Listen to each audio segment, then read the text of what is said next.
tentang nasionalisme. Sidang pertama PPKI pada tanggal 18 Agustus tahun 1945 menghasilkan beberapa putusan, yaitu mengesahkan Undang-Undang Dasar 1945, memilih presiden dan wakil presiden, serta menetapkan Komite Nasional Indonesia. Peristiwa tersebut menunjukkan nilai nasionalisme, yakni A. Kemandirian sebagai suatu bangsa, B. Toleransi antar suku, bangsa, agama, dan daerah, C. Mengutamakan kepentingan bangsa dan negara, D. Rela berkorban demi bangsa dan negara, E. Patriotisme, semangat perjuangan. Nah, kira-kira mana jawaban yang benar? A, B, C, D, dan E. Ya, silakan dijawab. Oke, saya bahas opsi A, B, C, D, dan E. Yang pertama tentang kemandirian. Kemandirian sebagai suatu bangsa ini tidak sesuai dengan konteks soal, karena di dalam soal itu ada 2 poin yang harus kita ketahui, yaitu tentang putusan dan nasionalisme. Nah, putusan tersebut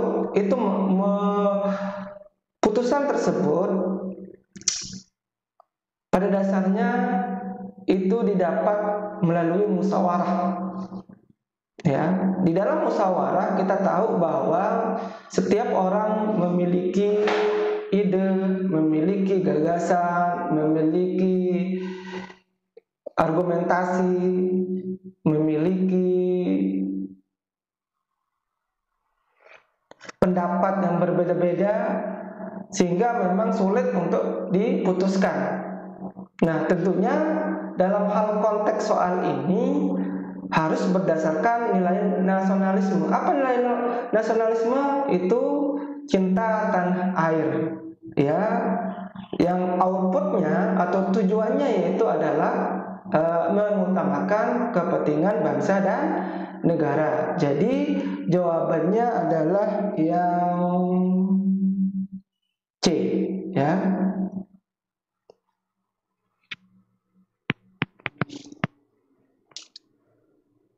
Jawabannya adalah yang C. Oke. Soal selanjutnya.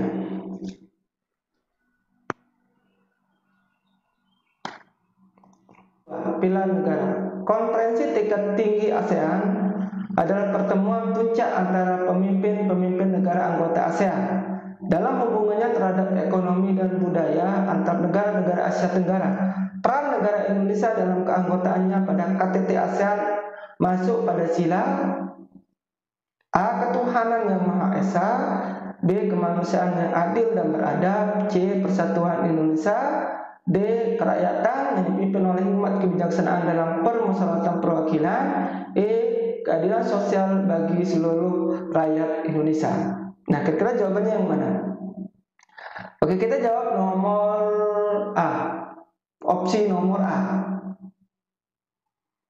Ya, kata kunci opsi nomor A itu adalah tentang ketuhanan. Di dalam konteks soal itu tidak ada kaitannya dengan ketuhanan, ya. Kemudian yang B juga tidak ada kaitannya kemanusiaan.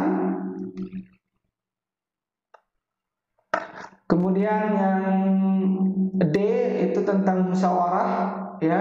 Yang kelima itu keadilan sosial adil, ada berkaitan dengan ekonomi juga.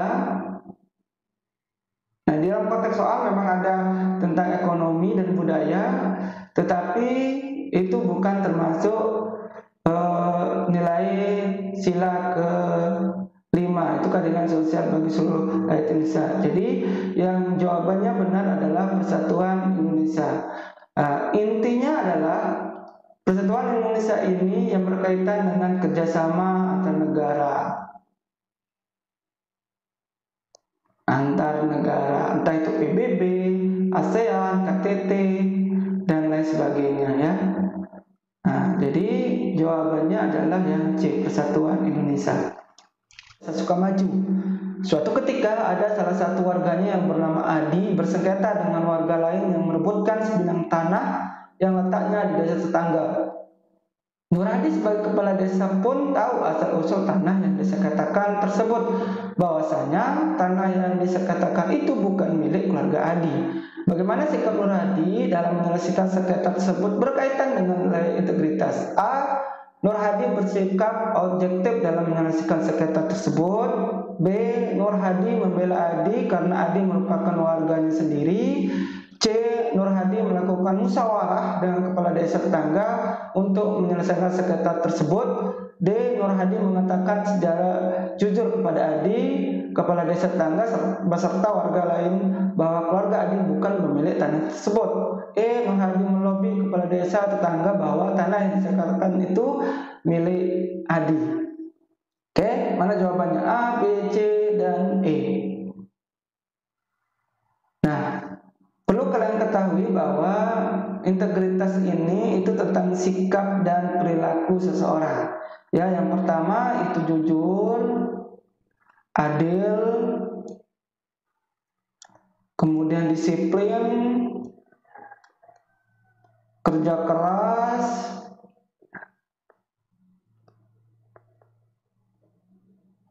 dan lain-lain. Ya.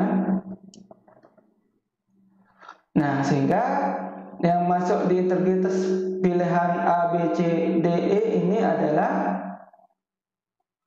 opsi nomor D. Ya, jadi jawabannya adalah yang D. Kalau A itu objektif tidak memihak. Ini dalam soal ini kan kepala desa atau Nur Hadi ini sudah tahu asal usul tanahnya. Jadi mestinya dia harus memihak kepada orang yang punya tanah tersebut. Kalau Nur Hadi membela Adi, dia sudah tahu Adi ini bukan pemilik tanah tersebut, sehingga ini bukan jawaban yang tepat. Nur Hadi melakukan musyawarah, ini hanya sekedar musyawarah, ya. Mestinya dia musyawarah, kemudian juga dia harus mengatakan sejujurnya bahwa Adi bukan pemilik dari tanah tersebut, sehingga jawaban yang tepat itu adalah yang D. Negara. Sebagai generasi penerus bangsa, generasi muda Indonesia harus mengetahui tantangan dan peluang yang akan dihadapinya. Tantangan dan peluang abad 21 yang berupa revolusi 4.0 society, 5.0 pandemi COVID-19, kemiskinan, resesi ekonomi global, dan sebagainya.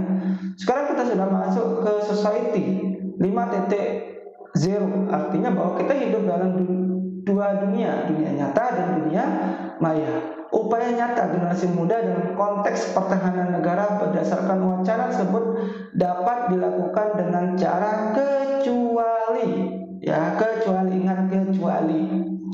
A. Berperan aktif mempelajari berbagai macam teknologi tepat guna. B.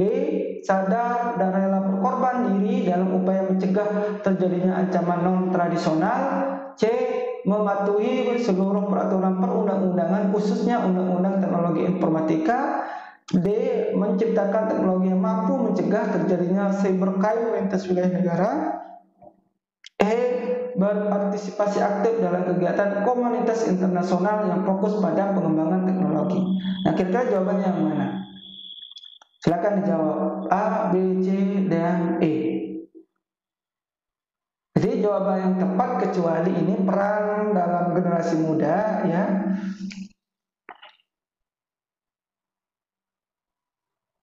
Peran dari generasi muda dalam konteks pertahanan negara kecuali, nah ya, kalau A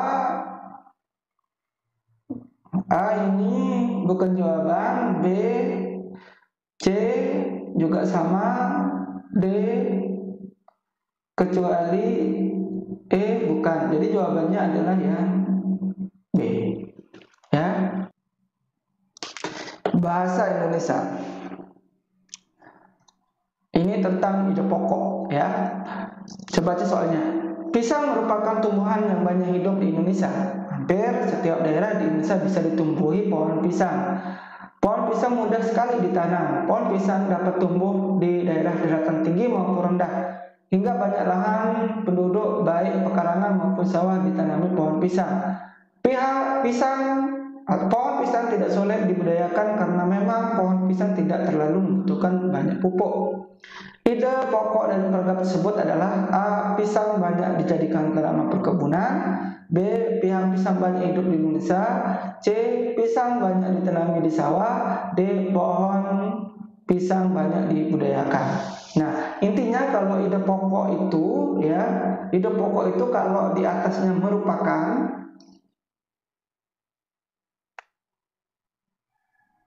ada kaitannya tentang merupakan, ya. Nah, itu jelas ide pokoknya. Terkecuali memang di sini ada kesimpulan. Jadi ada tulisan jadi, ya maka ide pokoknya berada di akhir kalimat. Nah, berhubung di sini ada kata merupakan, adalah, ialah. Nah, inilah yang menjadi ide pokok. Jadi jawabannya yang mana? Jadi jawabannya